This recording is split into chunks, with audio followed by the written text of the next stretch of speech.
Sorted? All sorted? Cool. I'm stealing your job now, Govinda. Fab, thank you. So I don't really think I need to introduce Sarah Knight. I think most of us know Sarah from our various networks that we go through, and obviously the fantastic work she's been doing on the Digital Capabilities Project over the past couple of years. So I won't say much more, because I don't think I need to. So thank you for coming, Sarah. It's always lovely to see you. Thank you for that lovely introduction. And I have to say it's really lovely to be back here, because again, like Sue, I remember coming 2 years ago and hearing such engaged, informed discussion and debate. And I think particularly in the unique role that UCISA has in terms of bridging IT professionals and learning technology and educational development. And it's not often that we have the opportunity of bridging those different groups together. So it's a real pleasure being here. And I haven't just got after lunch, I've got after lunch and before trains. So it's a slightly more challenge timing slot than I've had before. But I'm hoping to get you a little bit active. And one of the things I'd just like you to do is turn to your neighbour if you're sat next to someone, or turn around and just share, the one digital thing that you feel you're great at. What's the one thing that everyone comes to you to ask you about? And just to share, you don't have to write on a post-it note, because we're not set up in a room that's going to sort of facilitate that. But just turn to your neighbour and just share, what's your digital superpower? You've got about 2 minutes.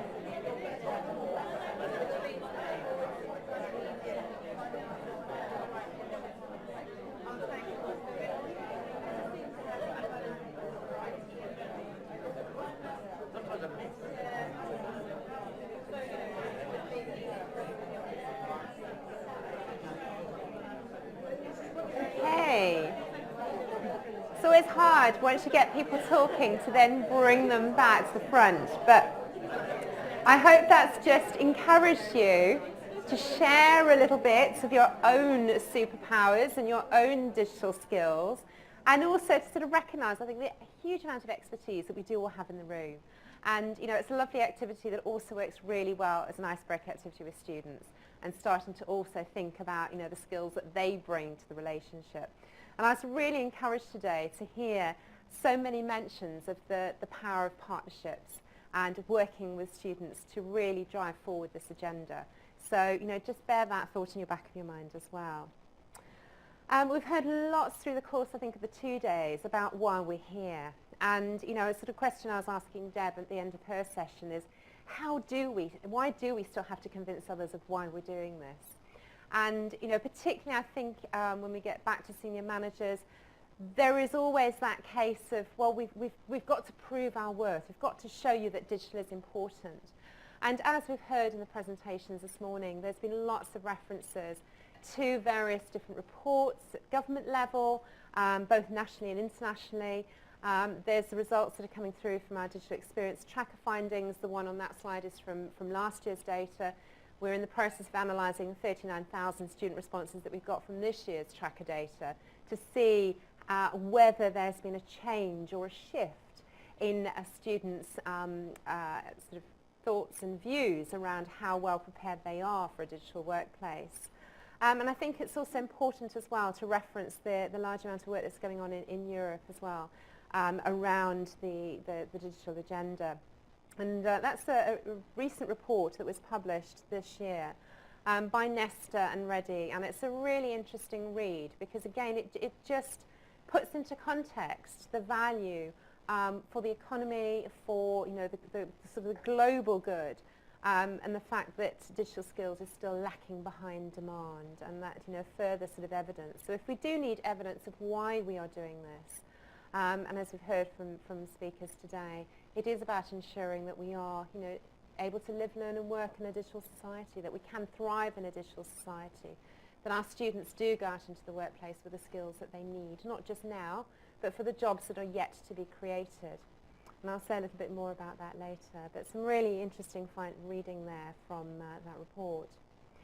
Now, I know there's been a lot of talk about frameworks, both at individual level and organisational level, and the positives and the negatives around them.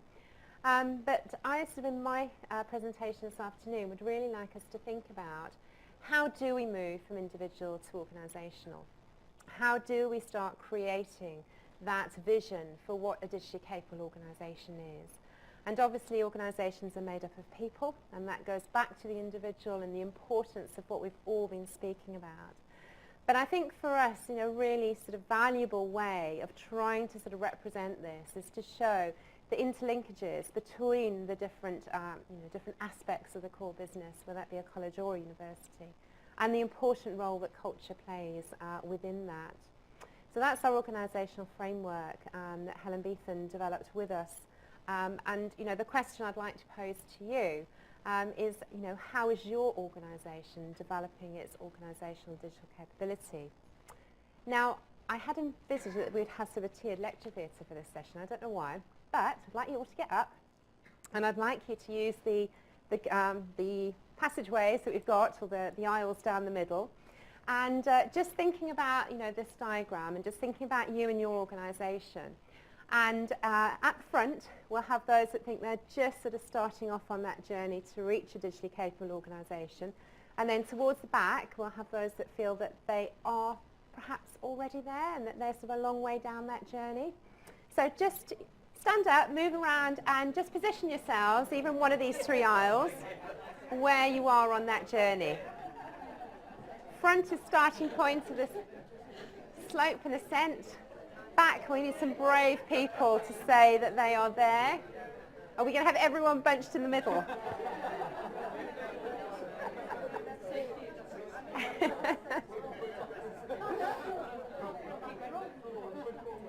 Right, if we get some photos of that, it would be really interesting just to try and capture some of that.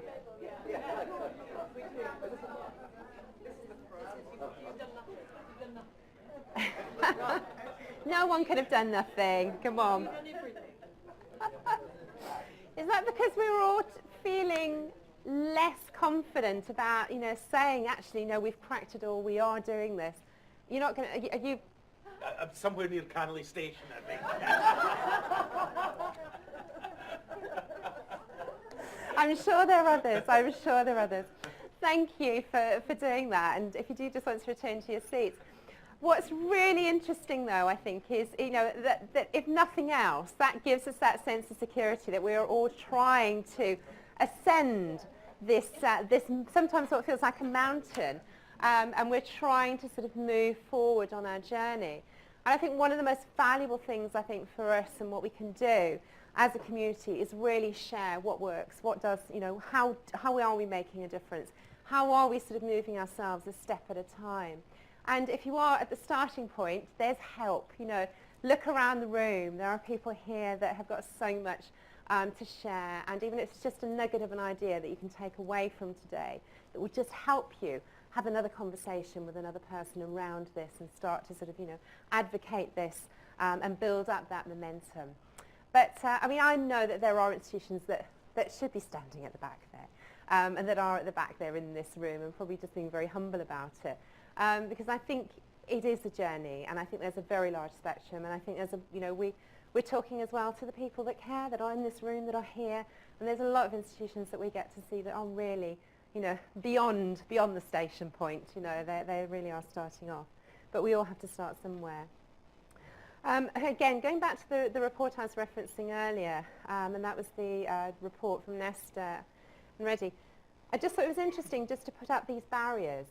And just to see, whether there's a sort of nods around the room that these were perhaps feeling similar barriers to what you might be experiencing in your own institution. Culture is a really important one. How often do we think, people think that learning is just for the young? How do we establish that lifelong learning culture that each and every one of us has a commitment to our continuing professional development? We might not always have time to do it, but we've made that commitment of coming out for 2 days and of being here. That is part of our learning. We are always learning. The motivation, as I was saying earlier, you know, why do we have to continue to champion this? Why do we have to ask the questions about why we're doing it? It should be evident. Organisational leaders.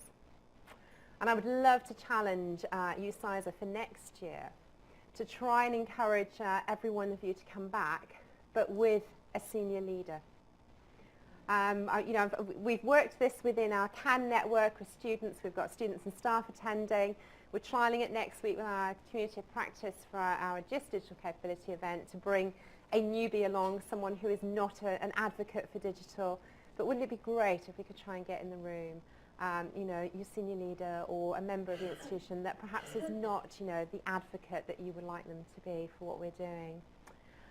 And we can't get away from the fact that resources are becoming more and more constrained, whether that be an FE, whether that be an HE. We are very much looking at a diminishing set of resources that we can tap into.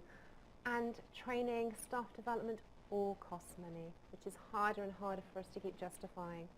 But those barriers there, I think, you know, we could quite, nodding around, hopefully some nods around the room, that could equally apply to our educational landscape within the UK at the moment, as well as the wider workforce. So I wanted to share with you some of the work that's been coming out of JISC.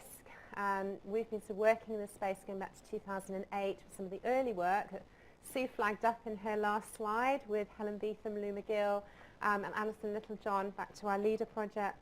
And it's now sort of, you know, moved from digital literacy, discussions and debate around literacy, competency, fluency, and there were some lovely graphics that Ali was sharing from Northampton on Twitter, showing the way that you at Northampton translate that for staff. And it doesn't matter what we're calling it, it's about the ability to live, learn and work in a digital society. So we've been working with over 100 organisations around the UK that have been using our digital discovery tool, and I'll say a little bit more about that in a moment, to try and kick-start conversations around digital capability with staff and students. A tool is not a magic bullet. A tool is there as a conversation starter, as a prompt, as another route in to try, as a Trojan horse, establish a vision for digital capable organisation. We've been working with a company called Potentially, which was one of our EdTech startup companies within JISC. And we have been working with a core set of questions that very much are mapped back to our digital capability framework, which again is just a common way or a common language of describing what we mean by digital capability. And we've been using that together with our role profiles that were mentioned earlier to then produce a set of prompts to encourage staff and students to think about their digital practices. We've had over 2,000 completions of those question sets to date, and we're in the process of sort of analysing that data when the pilot ends at the end of May. But as I said, it's not a magic bullet. It is simply there to encourage staff to reflect, to think about things in a different way, to think about what they do in their practices. And for some, it's going to be really uncomfortable. And I noticed some of the love letters that were written yesterday in Joe's session and breakup letters around the discovery tool. This is not supposed to be something that gives you a pat on the back. It's supposed to be driving people forward and saying, well, actually, have you considered doing that? You may not do it, but is that something that is relevant for you to do? It's not judgmental. It's purely there as a prompt, as a stimulus, as a conversation starter. And it's been really interesting to see how staff have been responding to the questions, and equally students as well, as we're piloting the student version as well. And, you know, just some sort of evaluation headline findings there, which overall give us positive feedback around it's actually encouraging that reflection. It's encouraging a prompt. It's getting staff to think differently about their practice. And it's a way of starting that dialogue to say, actually, data literacy is an area that I feel I really need support on. What is available within the institution, whether it be resources that are available via Lynda, or Microsoft community? Is there something that's a staff development workshop that I can go along to? It's starting to encourage that awareness and unpack that black box of what we mean by what is digital capability. What does it mean to use technology? And it's not just about the ICT proficiency and using those suite of tools. It's about those wider capabilities. So how do we get there? That's a challenge, and I think if we knew the answer to this, we wouldn't be sitting in this room. But I think from the organisations that we've been working with and from the case studies that we've been reviewing since going back to 2008, there are some key points that are coming through from that review and that research. And I think one of the key areas that we have to start with is around strategic support. There has got to be that desire to be a digital organisation, to be able to be a global leader for provision of education in the UK, and the ability for senior leaders to say it's absolutely fundamental to what we do as in terms of our core business. We want to offer our students the best quality educational experience they can get, and digital has to be part of that. So a few prompts on there in terms of thinking about where you are, and that was the purpose of getting you to stand up and to think about where you are on that sort of spectrum. And thinking of things like, do you have a way of bringing together your vision for digital capability in your organisation? It might not be a separate strategy. It might be something that is integrated within your other strategies, whether that be your teaching and learning and assessment, whether that be a digital strategy on its own. But it's got to be interwoven in there. Do you have a stakeholder group that has got a senior lead on there that really drives forward this agenda, that really gives you that ability to steer, to move, to make that progress and to report on that progress? And who's on that group? Students, HR, IT, estates. Digital capability is for all. And that's the message I think we still have to get across. It's not just the person who has TEL or IT in their title. It's got to be inclusive. It's got to encourage all. So we put together an audit tool that's quite a useful starting point. And this came out of the work from Leader, which is quite successful in auditing where you were with digital literacy back in 2008, 2012. And that progressed into the organisational tool that we have available now. And that's a really great starting point. Not necessary to work through it, but just to even look at the prompts in there and the questions and how you can split that up in the different stakeholder groups. So there is a section there for HR, there's a section there for IT, for estates, and start to get some ownership about that agenda. And that's really important. Now, I'm not going to open the box around frameworks, but all I'm going to say there is that it's important to have a common language and a way of being able to say, what do we mean by digital capability? What are the common terms? What are the languages? So that we all know what we're speaking about, both from students' point of view and staff point of view. We have our digital capability framework, which it's lovely to see how institutions have adopted that, adapted it, and contextualised it as one option. I know there are others that are being used very well across the UK as well, some of the European frameworks that are being used. But it does give institutions a starting point. We've had a recent example of a college in Northern Ireland that has developed their own digital literacy, digital capability course based around the framework. Another college in England is using it to map their staff development onto the framework, and we're now also working with Microsoft to look at all their free Microsoft education resources in their educator community, which are fab, all they're free, that are going to be mapped onto our framework and trying to sort of show people very practical ways where you can start linking things together. We're also working closely with Linda to do the same with their content, and obviously that builds on the work they did with UCL a few years ago. So it's trying to contextualise it, trying to put it into context. How about HR? Just a quick show of hands in the room. How many of you are aware that your HR departments have an understanding of digital capability or involved in these discussions that you're leading? A few hands going up. And that's what we found. We had this a piece of work that came out of our first community of practice event that was held last October, so that would be October 2017, around identifying HR as a gap. Saying, well, actually they're a really important audience, they're a really important stakeholder in developing our staff, we should be engaging them. How do we engage them? So we've undertaken a piece of work to survey HR departments and to try, and our ambition was to pull together some case studies of really good practice of what was going on across the sector. And there just wasn't a lot there. People were very reticent about coming forward, about saying what they were doing. Very early days in terms of involving HR departments. So what we have done is we've tried to identify the different aspects within an organisation that HR have the lead for, and look at then mapping that to our framework in terms of the different digital capabilities that those map onto. And just starting from recruitment and selection, you know, thinking about your job descriptions, have you got that embedded in at that stage? Going through to induction, we've got a lovely example, one of our pilots are using the discovery tool in induction, so that staff have that opportunity at the start saying, well, this is where I think I am, as a sort of a starting point. Looking obviously at CPD and training, looking at mental health and digital well-being, and obviously that's a very large gap, I think, again, in the provision of what we're currently seeing. There's a lot of work happening in that area of students, less so for staff, and I think that's an area that we've identified in JISC that we need to be doing more work in.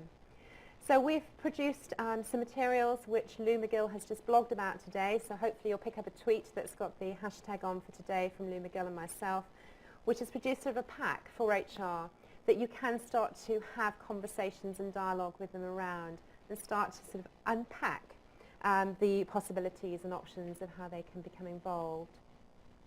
So thinking about what we were saying, going back to our framework, going back to that strategic vision, how do we identify and support the development of staff and students' digital capabilities? And you know, we've heard over these 2 days some great examples. There's such wide practice, ranging from, you know, the ICT proficiency for staff and for students, moving across to the Learning Wheels example in terms of thinking then about linking it to pedagogy and practice. But do we have, you know, is it still organic, or is there some sort of structure and shape that allows us to do that and move that forward? That really does depend on your organisation. And how do you take that forward? How are staff being recognised and rewarded? And that links back into your HR, into your appraisal, your performance reviews, and that's a whole quite contentious area, but it's certainly an area that we do need to be thinking about. So for us in the discovery tool, those institutions that are working with us are able to, at an individual level for staff, to start seeing what their digital capability profile looks like in areas for development. It's definitely not a deficit model. It's very much looking on the positives and looking at building and developing and enhancing. And also being able to offer institutions back some data views. These are not scientific data, and I don't want to go down that whole conversation. It's just about the data. It's not. But what it can do is just start predict areas where there might be room for development. What's interesting, some of the initial feedback is showing that areas like data and information literacies is an area that's coming back as people thinking they need more development on. And if we're thinking of the world that we're currently in, the emphasis on data, you know, you can start to perhaps draw some parallels, and it can be a useful indicator and evidence to go to senior teams and say, look, you know, staff are identifying this as an issue. We do need to put support there. We do need to work with staff to develop them. And similarly for students. Importantly though, and I think this goes back again to some of the questions that were asked this morning about context, do we do this outside of the curriculum, or is it actually embedded into what we do? And what's going to have the biggest impact, both in staff and in students? And it's got to be embedded. It's got to be part of practice. It's got to be part of what staff do. Whether they are researchers, and we are developing an offer for new researchers as well as research professionals around our discovery tool, whether it be library staff or information professionals, and similarly we are working to produce an offer in that area as well, or whether it be about the curriculum. And I think the most important and the most valuable opportunity to engage academic staff is to think about their area, their subject area and their practice. And we have, you know, to very much see digital capability as not being separate, but absolutely core to what they do. And if we're wanting to develop digital skills of our students, how better to do that, but in the context of what they are learning, and ensuring that what they are having is an authentic learning experience when they go out into the workplace. So we've got some great materials, again, the URLs there to those that we have weaved into a training course, but they're also available for anyone to download and use, that talks about how we can start integrating those digital capability opportunities into the curriculum. And we've also got some fabulous sort of digital learning activity cards that are, again, a great way of starting to think at an activity level, and this is the link back into learning design and curriculum design, which should be, the fundamental building block of where we start in terms of our practice. When we are designing our learning activities, what are the opportunities that we can weave in to develop those digital capabilities, and what technologies can we be using for that? So there's a nice pack of cards again that you can download. Go back to cards. We were saying this morning the value of paper and conversation and getting people around a table and discussing for staff to use. So what's next? And I was on a sort of a conversation, a call yesterday where I was sort of interviewed, and they said, so what's your vision for the future? What are going to be the next big trends? And I think there's a lot of that in the press at the moment. What are the technological trends? What's the next big thing that's going to come around the corner? And far rather about focusing on technology, I'd far rather focus on the digital capabilities that we need and the attributes that we need, I think, to be able to manipulate whatever technologies we might be faced with in the future. So for me, if I was to say look into the future and what's next, it's really about ensuring that our staff and our students can be adaptable, can have resilience to deal with the situation that they are in, to have curiosity around digital and to explore, to have fun, to innovate, to create. And how much of that do we have in our workplace? We are all so driven, time is so precious. And it is about learning and developing and being able to have that curiosity both for us and our students. It's about confidence, the confidence to be able to know that we can do it, it is worth doing, and to take those risks and to have that support. And I started the presentation saying the power of student partnerships. And I firmly believe that it is about partnerships, whether it be partnerships between staff, whether it be partnerships between students and staff, whether it be about partnerships with employers, but it has to be about partnerships and building and what we can do together and what we can do collaboratively. So I'm just going to share, some of you are probably already familiar with that model, and you've got links to some of the JISC publications that we have got in there. But if you have ever opened up our digital capability sort of flyer, and hopefully you've got that on your wall, because that's a really nice just visual, if nothing else, to remind us of how we could get there. And this is nothing new. These are all terms that we use all the time, whatever project we're working on. But it is about a vision.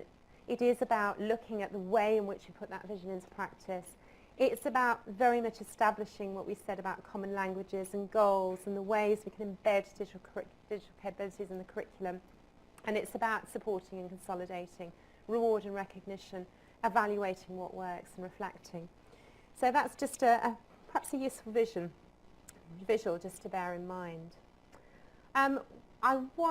Depending on time, I have got a very short, I'll end with just a very short clip from one of our digital capability videos, which just talks about some of the work that an institution is doing and sort of the vision that a senior leader has there. But I think we do need to get more senior leader advocates for digital. And as we're going around the country, we are trying to get interviews and sound bites from leaders who have got that vision, who can inspire others, who can go to the PVC networks and the AOC conferences and say, actually, digital's a great thing. We really need to be doing this. We need to be working with staff, not just telling them, go and do it. And the link there as well to the HR study that I mentioned earlier. So I'm just going to play the clip, and then I'll come back to my final slide. And thank you for giving advice to senior leaders on developing a digital vision for the institution. It would be to consult with academic staff and professional services staff. It would be talk to key stakeholders, which of course are our students. We did test this at lunchtime, and it was working, wasn't it? So this was just a short snippet at the end of some interviews we did at the University of Derby, and I know you had Laura here yesterday running a session. But I just wanted to share the words of their PVC for student experience. Giving advice to senior leaders on developing a digital vision for the institution. It would be to consult with academic staff and professional services staff. It would be talk to key stakeholders, which of course are our students and learners. It's only by understanding the motivations of all parties that you can really develop a strategy that will have purchase and buy-in across the whole institution. but also actually to challenge staff to be thinking about their own practice and how they can develop as individuals moving forward. It's a cliche, but this is the future, and it's something that every institution now has to be embracing and engaging with.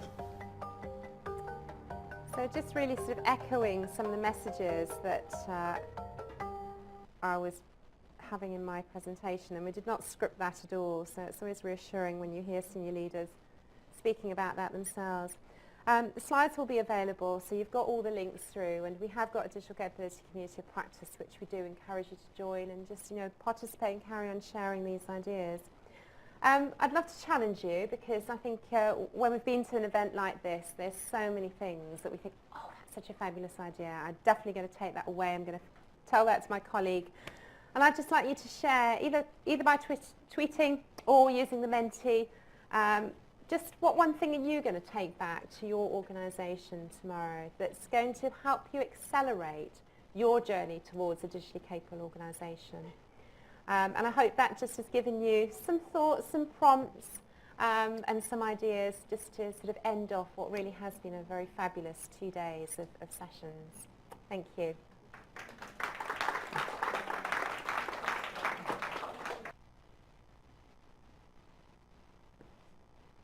I think we have a few minutes for questions. So anyone got some?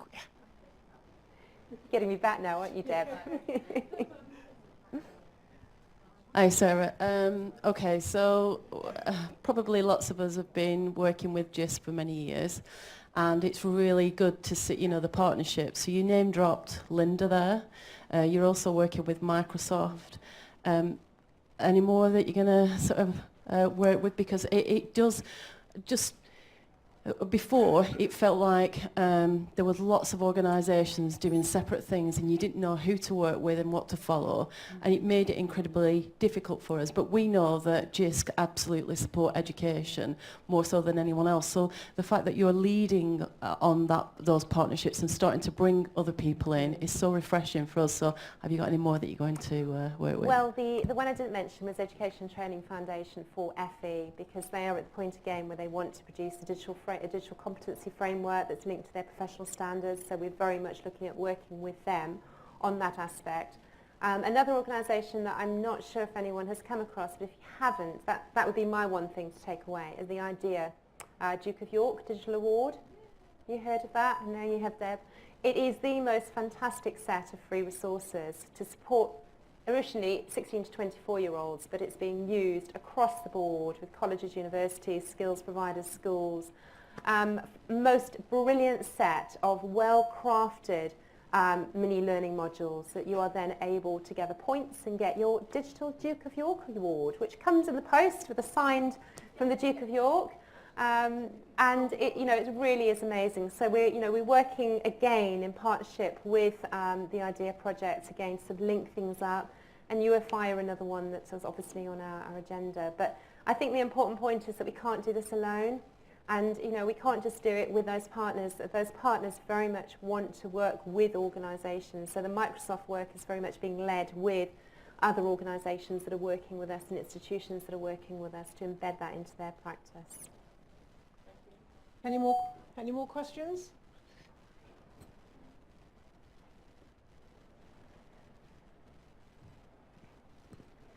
Thank you. I just wanted to ask, having for the first time heard about the discovery tool over the course of the last 2 days, speaking from an institution who hasn't been involved in the pilot, can you say a little bit about how and when other institutions are going to be able to access the tool post-pilot? So we've been working over the summer. The project has now, with this pilot, will come to an end, and we'll be moving it into a service as we feel the feedback that we've got shows that there is value in continuing that work. So from September, the full version of the discovery tool will be available to institutions as a paid-for service. But there will still be a free version for any member of staff or student to use that will just allow them to take the generic set of questions as well as giving them a very shortened version of the report. So that is the progression for that particular project.